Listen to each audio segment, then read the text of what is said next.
Hello everyone. So yung gagawin namin is gagawa kami ng homemade lechon. So yung recipe nito kinuha lang namin sa YouTube. So thank you. Kalimutan ko yung pangalan. So yung ingredients, first is we will marinate the chicken, no? Isang buong chicken from Magnolia. Tapos yung ingredients para i-marinate, we have here black pepper, then asukal, brown sugar, siguro mga 1/4 to. Tapos toyo, any kinds of toyo will do. Tapos meron tayong 15 piraso na ang tawag calamansi. Tapos isang buong garlic, tapos 1/4 na luya. So yung gagawin natin is tsaka 3 pirasong lemongrass. So masyado ng yan.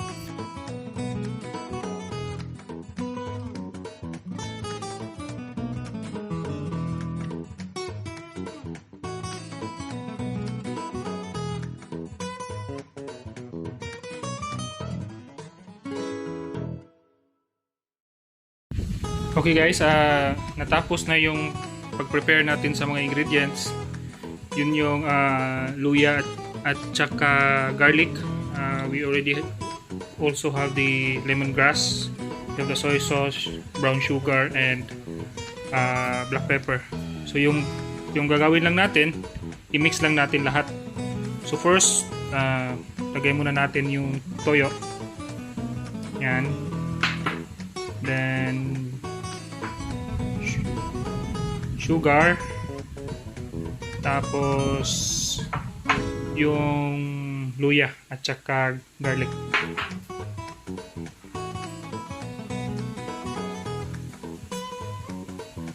Then lagay natin yung black pepper.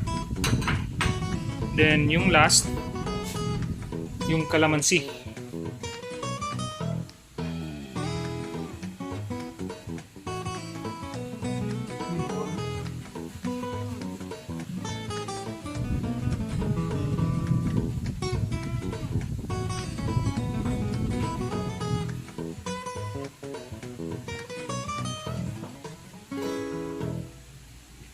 So i-mix lang natin lahat.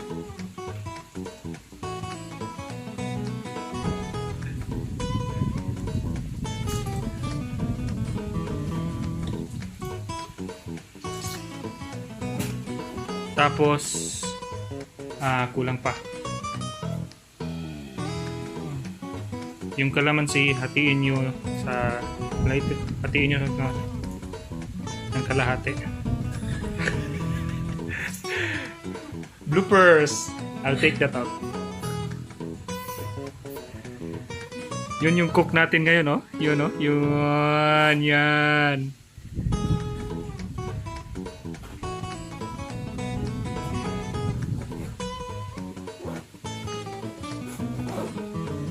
Okay.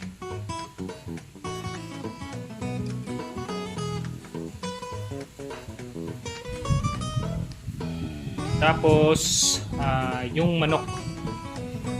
Asan yung manok? Nasa cage pa, kukunin pa. Yan.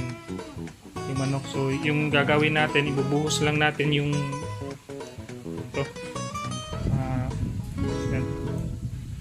Anong Tagalog ng kwan, mami? Basta yun na yun.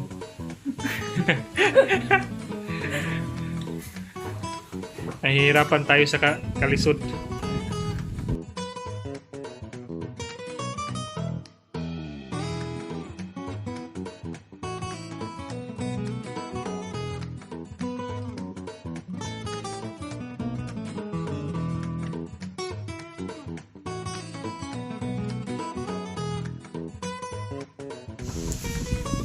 So now, we will put the lemongrass, no? Lagay natin sa loob.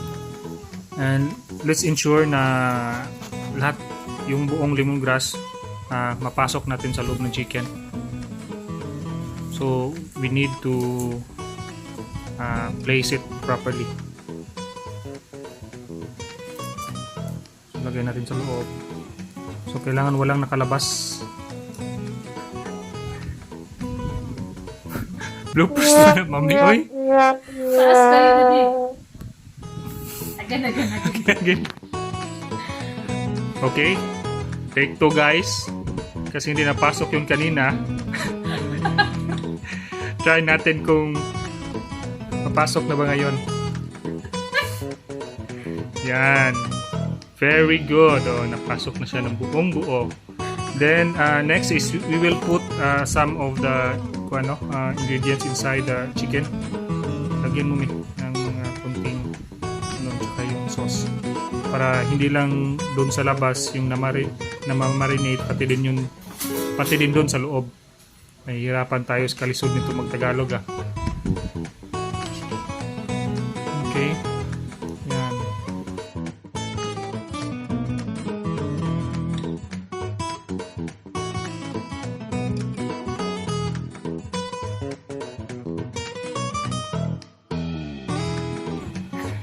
Ilalagay natin siya sa plastic. Asan yung plastic ko So yan, courtesy of Julie's, no? Ilalagay natin sa plastic para ma-enclose talaga siya. Yan, we put it in. Malinis tong plastic ng Julie's, ha. Wala kasi kami yung plastic na yung transparent, so yung Julie's na yung ginagamit namin. You can use any plastic, ha. Hindi talaga specific na Julie's yung gagamitin nyo. Actually guys, this vlog is a prank, ha. Then we will put some of the sauce inside. Yan. Wow, ang sarap na niyan tomorrow.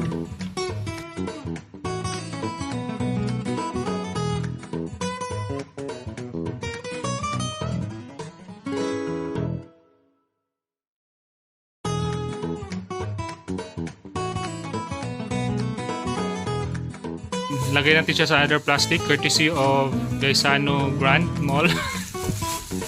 Para hindi siya masyadong messy sa loob ng ref. Okay. Yun na.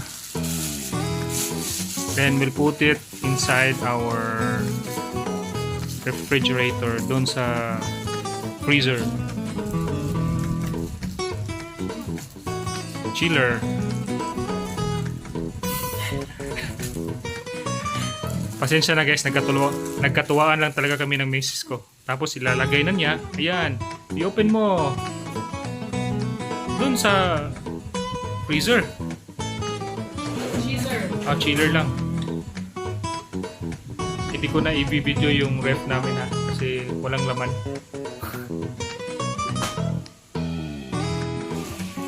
So ayan na guys, after overnight na nilagay namin yung chicken to marinate in our chiller. So ito na yun. So i-bake na natin ito sa ating oven.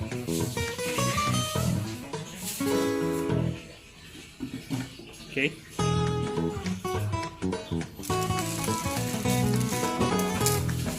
Yan. Parang nanunuot na talaga yung sauce sa katawan ng chicken. So yung gagawin natin ngayon, ilalagay na natin siya sa chiller. Sa oven pala.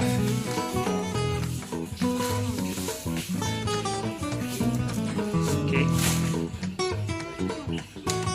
So we will cook this one in the oven for 1 hour and 30 minutes. We will preheat the 1 hour and 30 minutes. With a temperature of around 160 to 170. Hindi natin itudo yung temperature para maluto talaga yung manok. Then after 30 minutes, ilalabas natin siya para lagyan ng mantika.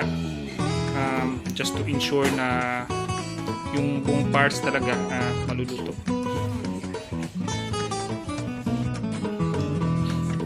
So guys, ayan, lagay na natin sa oven yung chicken natin. Yung temperature is around 160 to 170. Then after that, after 30 minutes, we will take it out and to put some oil.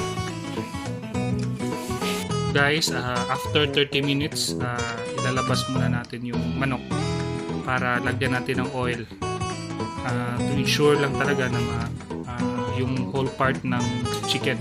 So after 30 minutes, ito na yon. See, okay, let's put oil. So wala kaming brush, no, kasi homemade kuan lang, so we improvise. Yung ginamit namin yung dahon ng saging. So all over, lagyan natin ng oil.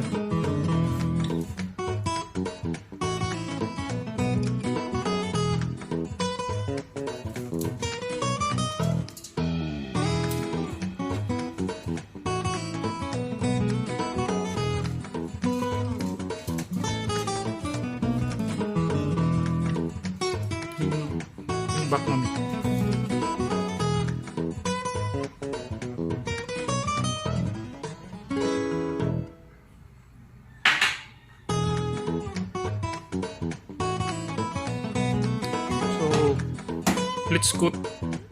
Let's cook it again for another 30 minutes. Then after that, labas ulit natin para yung other side naman, yung i-cook natin. Then lagay ulit tayo ng oil sa other side with chicken. So yan na guys, luto na siya. Let's see the result.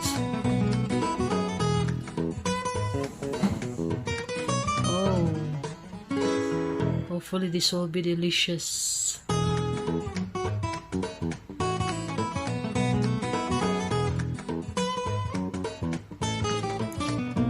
So yan, just taking off the lemongrass.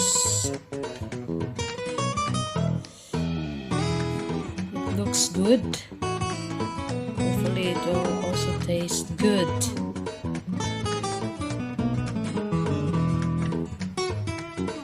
Just chop this one.